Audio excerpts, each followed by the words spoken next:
तो फ्रेंड्स, इस वीडियो में हम लोग देखने वाले हैं सुगम हिस्ट्री क्लास 10 चैप्टर, इसका लघुत्तरीय प्रश्न देखेंगे। इससे पहले हमने अति लघु को देखा था, और चूँकि वीडियो थोड़ा लेट में आता है, चूँकि टाइम नहीं होने के कारण, ठीक है, अभी तो टाइम नहीं है फ़िलहाल। फिर भी कोशिश करते हैं कि वीडियो जल्द से जल्द आए। तो अगर आपको वीडियो अच्छा लगे, इससे अगर ये वीडियो आपके लिए हेल्पफुल है तो वीडियो को लाइक कमेंट शेयर जरूर से कर दीजिएगा, और अगर आप चैनल पर नए हैं तो चैनल को सब्सक्राइब कर दीजिएगा। और नेक्स्ट वीडियो किस टॉपिक पे लाना है, कौन सा टॉपिक आपको चाहिए, और ये तो सुगम का सॉल्यूशन तो आएगा ही, इसके अलावा भी कुछ ऐसे टॉपिक हैं जो आपको नहीं मिल रहा हो और उस टॉपिक पे वीडियो बनाना हो, तो वो भी आप कमेंट बॉक्स में लिख सकते हैं। तो ठीक है, तो उस पर भी हम लोग वीडियो बनाने की कोशिश करेंगे। वैसे अभी यहाँ पे लगभग 1 महीना तक यहाँ पे कुछ प्रॉब्लम रहेगा, वैसे आप टॉपिक बताएंगे तो उस पर भी रिसर्च करेंगे। तो चलिए, हमारा लघुत्तरीय प्रश्न का पहला नंबर का क्वेश्चन है, औपनिवेशिक शहर क्यों विकसित हुए थे। तो आपको शॉर्ट में भी आंसर हमने पिछले बार भी देखा था अति लघु में। औद्योगिक क्रांति, जब अंग्रेज आए थे तो उस दौरान कई सारे रोजगार का जो अवसर है, यानी कि औद्योगिक क्रांति, कई सारे उद्योग विकसित हुए थे। यहाँ पे पहला नंबर तो ये था, औपनिवेशिक शहर क्यों विकसित हुए। तो औपनिवेशिक शहरों का विकसित होने के कई कारण थे, जैसे नए उद्योगों की स्थापना, या फिर आप बोल सकते हैं औद्योगिक क्रांति। कुछ का विकास, देखिए औद्योगिक क्रांति से हुआ, कुछ का विकास प्रशासन और सत्ता के केंद्र होने के कारण हुए थे। कुछ ऐसे भी शहर थे जहाँ प्रशासन सत्ता के वहाँ पे केंद्र था, इस कारण से वो स्थान विकसित हुए, यानी वो शहर विकसित हुए। कहीं कहीं शहरों का विकास ब्रिटिश अधिकारियों के आवासीय क्षेत्र होने के कारण हुआ था। जो ब्रिटिश अधिकारी रहते थे उस आवास में, तो उस कारण से भी वहाँ पे शहरों का विकास हुआ, उस स्थान का विकास हुआ। सरकार ने कई क्षेत्रों में सैनिक छावनी बनाई, जैसे दानापुर जैसे क्षेत्र का महत्व छावनी होने के कारण बढ़ गया। ठीक है, तो सैनिक छावनी बनाया अपने आप को सुरक्षित रखने के लिए, तो वहाँ पे उसका महत्व उस कारण से बढ़ गया, तो वो अब एक जो दानापुर है वो भी शहर बन गया। ठीक है, तो ऐसे और भी कई सारे कारण हैं। दूसरा नंबर क्वेश्चन है, औपनिवेशिक शहरों में क्या क्या सुविधाएं थी। तो औपनिवेशिक शहर में देखिए, औपनिवेशिक शहरों का निर्माण विशिष्ट स्थानों तथा शहरी सुविधाओं को ध्यान में रखकर किया गया था। शहर का निर्माण जो था शहरी सुविधाओं और विशेष स्थानों तथा शहरी सुविधाओं को ध्यान में रखकर किया गया था, कि इनमें चौड़ी सड़कें, इनके दोनों ओर छायादार पेड़, चर्च, कब्रगाह, बाजार तथा अंग्रेजों के आवास, ये सब होने चाहिए। तो ये सब थे।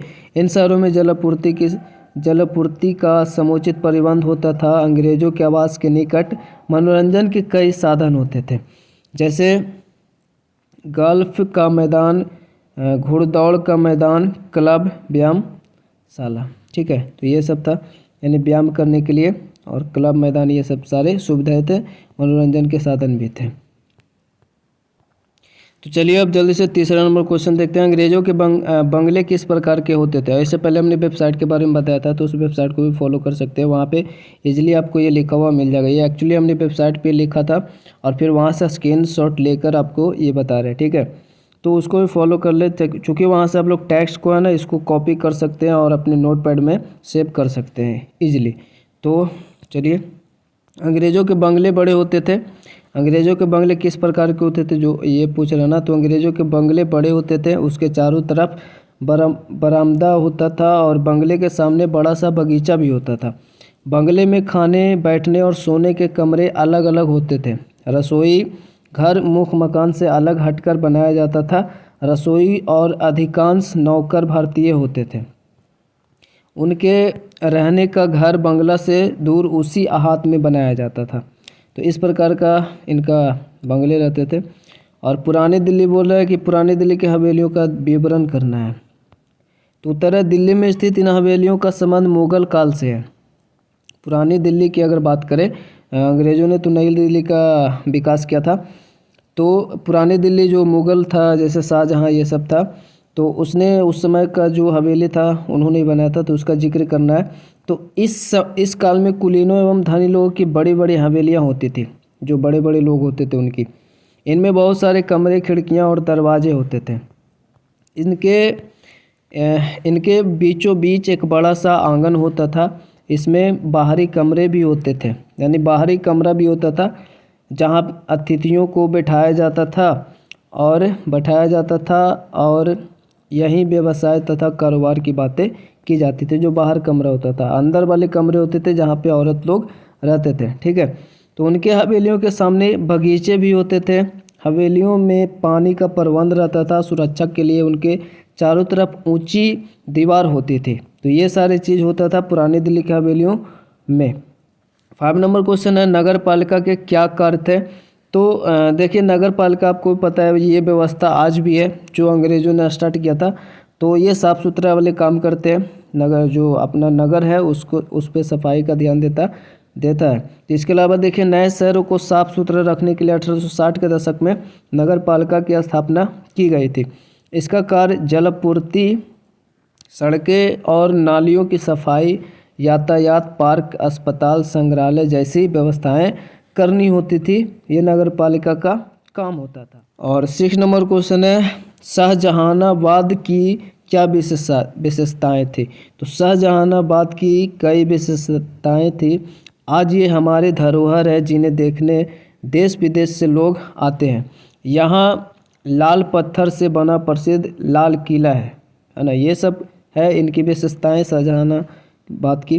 तो और ये सब जो है लाल पत्थर, लाल किला है, जामा मस्जिद है, ऐसे कई सारे अपना धरोहर चीज़ हैं जिनको देखने विदेश से लोग आते हैं। तो लाल किला है, लाल पत्थर से बना प्रसिद्ध लाल किला। इसमें एक तरफ शाही महल था, पश्चिम में दिल्ली का पुराना शहर था। एक तरफ शाही महल था तो पश्चिम में दिल्ली का पुराना शहर था। यहीं एशिया की सबसे बड़ी जामा मस्जिद यहीं पे है। मुग़ल काल में इसके चारों तरफ बाज़ार और मोहल्ले थे, जिसके चलते यहाँ चहल पहल रहती थी। शाहजहानाबाद में अनेक दरगाह, खानका और ईदगाह भी थी। कई नहर और जलधाराएँ थी। तो ये सारी विशेषताएँ थी इनकी। तो अब लास्ट हमारा 8 नंबर क्वेश्चन है और वेबसाइट का लिंक नीचे डिस्क्रिप्शन में होगा, तो आप उसको देख लें, उसको फॉलो करें। धीरे धीरे सही, लेकिन वहाँ पे भी क्वेश्चन आंसर अपलोड होंगे। और चलिए बाकी हम लोग एक वोट वाले जो पोस्ट है वो डालेंगे, उस पर वोट आ जाएगा, अपने को समझ में आ जाएगा, ठीक है। फिलहाल यहाँ पे 8 नंबर क्वेश्चन है, भारत के विभाजन के बाद शरणार्थियों ने कहाँ कहाँ शरण लिया था। जब भारत का विभाजन हुआ था तो पाकिस्तान से कुछ भारत आए थे और भारत से कुछ पाकिस्तान आए थे। ऐसे बहुत कई सारे दंगे हुए थे, ठीक है, जिनमें कई लोगों की जान भी गए थे। तो जो पाकिस्तान से आए भारत से जो गए पाकिस्तान, भारत से जो अपने जगह ज़मीन घर वर जो छोड़ कर गए, और जो पाकिस्तान से आए वो उनके घर को कब्जा किए। कई सरकार द्वारा जो शिविर चला उसमें शरण लिए। तो इस प्रकार की जो चीज़ें हैं वो हुआ था। तो उत्तर है, भारत के विभाजन के बाद अधिकांश ने सरकार द्वारा स्थापित शरणार्थी शिविरों में शरण लिया। ज़्यादातर लोगों ने, कईयों ने ये जो थे है ना, इसको इग्नोर करें, ठीक है। कईयों ने मुसलमानों द्वारा छोड़े गए मकानों पर कब्जा कर लिया जो पाकिस्तान गए। कई लोग दिल्ली के आसपास बस गए, ठीक है, जो दिल्ली के आसपास वाले क्षेत्र थे वहाँ पे बस गए। कईयों ने गुरुद्वारा, विद्यालय, सैनिक छावनी, बाग बगीचा या फुटपाथों को अपना घर बना लिया।